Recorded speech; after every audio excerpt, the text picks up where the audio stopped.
maglayag ang isang seaman na kamakailan lamang ay lumapit sa XXX. Pero ilang araw lamang bago ang kanyang nakatakdang pag-alis, naunsyami pa raw ito. Ang dahilan, siya po nating alamin sa report ng ating kasamang si Julius Babaw.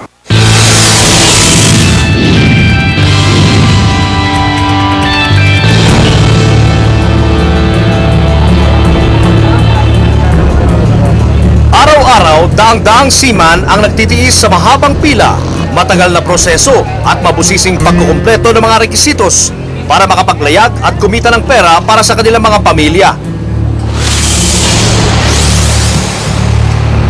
Isa sa kanila si Jonar Salaw. 2 beses na raw na nakapagtrabaho sa barko si Jonar matapos ang kanyang huling kontrata. Agad naman raw siyang nag-apply sa ahensyang ito na may pangalang APQ Ship Management Company.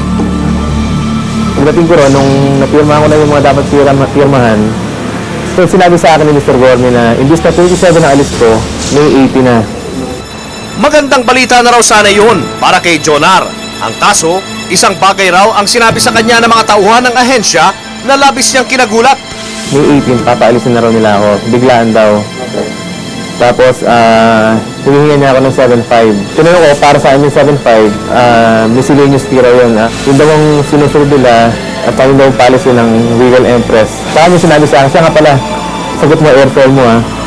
Nagulat ako, sabi ko, so, bakit mo yun lang sinabi?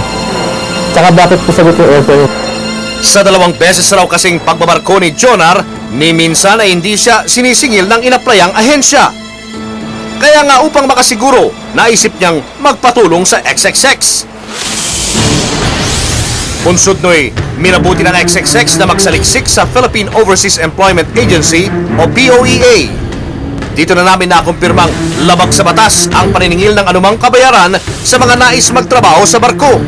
Base sa POA Rules and Regulations, maliwanag na kapag ang isang agency ay nagre-recruit ng mga seaman, wala silang dapat singilin na kung anumang halaga na magmumula sa mga seaman. Bawal na bawal mangingi ng placement fee o kung anumang kabayaran sapagkat ito ay pwedeng magkaroon ng kasong administratibo naging illegal recruitment. Dahil tila may kalokohang nagaganap sa APQ Ship Management Company, nagpa siyang XXX na samahan si Jonar sa tanggapan ng naturang ahensya. Kargado ng XXX spy camera, dali-daling inakyat ng aming grupo ang kinalalagyan ng pakay na ahensya na nasa ikalawang palapag ng gusaling yun. Do'y ilang mga nakahupong aplikante ang inabutan namin kaya't sandali muna kaming naghintay. Maya-maya pa, nakaharap na ni Jonar ang crew manager ng ahensya na kinilala niyang si Jerry Gorme. Sa putong yun, nagsimula ng mag-usisa itong si Jonar.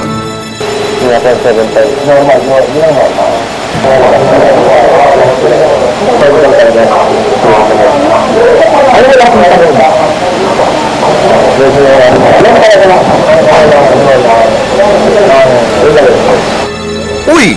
Positibo ngang naniningil ng processing fee itong APQ. Teka, hindi nyo ba alam na labag sa batas yan? Malinaw sa nakunang video ng XXX ang ginagawang paniningil nitong APQ Manning Agency sa aplikante nitong si Jonar Salaw. At dahil desidido itong mama na isuplong ang mga ginagawang kalokohan nitong ahensya, matapos na makakuha ng ebidensyang video, ay dumiretso na kami sa tanggapan ng Criminal Investigation and Detection Group ng Manila Police District upang ipakita ang bidyong aming nakunan. Dahil illegal nga ang paniningil ng APQ sa mga aplikante nito, mabilis namang nagplano ng entrapment operation ng grupo. Ito muna. May pinto rito. May pinto rito. Actually, walang pinto. Padaanan lang. So, walang pinto siya. Matapos yun, ay lumarga na kami. Pagdating sa target area, agad nang pinababa ng sasakyan at saka pinalakad itong si Jonar papunta sa pakay na agency. Do'y muli nitong nakarap ang crewing manager na si Jerry Gorme.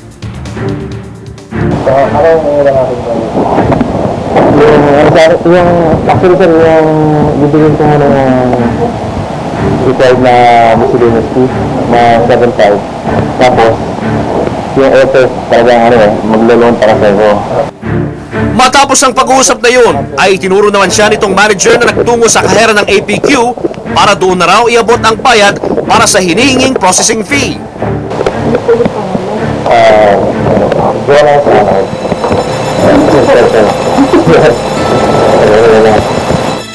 Nang magkaabutan na, agad namang sumalakay ang mga operatiba ng CIDG. Doon na lang kayo magkaroon tayo. Kasi process pa lang. Pagkama mo ko sa'yo. Teka, sandali. Tawagin mo nga si President muna. Para kami tauhan mo eh! Tumayo ka! Tumayo! Parang kami tatauhan dito eh! Bahagyang pumalak itong suspect na si Jerry Gorme Kanina pa kayo sinasabihin sumama kayo ng matiwasay. Aso kasi ano? Sandali lang. pero sa huli ay naging mahinahon na rin ito. Maging ang kahera ng ahensya na si Cheryl Gorme ay inaresto rin ng mga otoridad. Pagdating sa presinto, sinubukan naming hinga ng payag ang mga naarestong suspect pero tumanggi silang magbigay ng kanilang panig. Kasi para sa mo yung hinihingi na zero card. Lapit mo dyan. Hinay ko lang mo yung attorney namin. Hindi ba ano yan? Hindi ka siya? Nabase ko na yung attorney namin. Attorney ko na lang siya sa lugar. Samantala, dahil malinaw raw ang ebidensya laban sa dalawa, tuluyan na silang kakasuhan ng mga otoridad. Base sa reklamo ng complainant natin, isasampa natin yung kaso.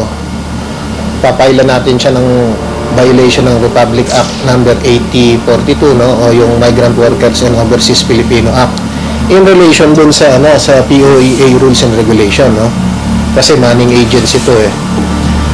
Dito sinasaad dito sa part 5, no, yung recruitment violation, no.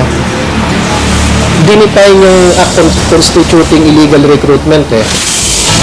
Sa pagdanais ng XXX na maging patas, kinabukasan ay sinubukan naming kunin ang panig ng may-ari ng APQ Ship Management Company na si Ginoong Alex P.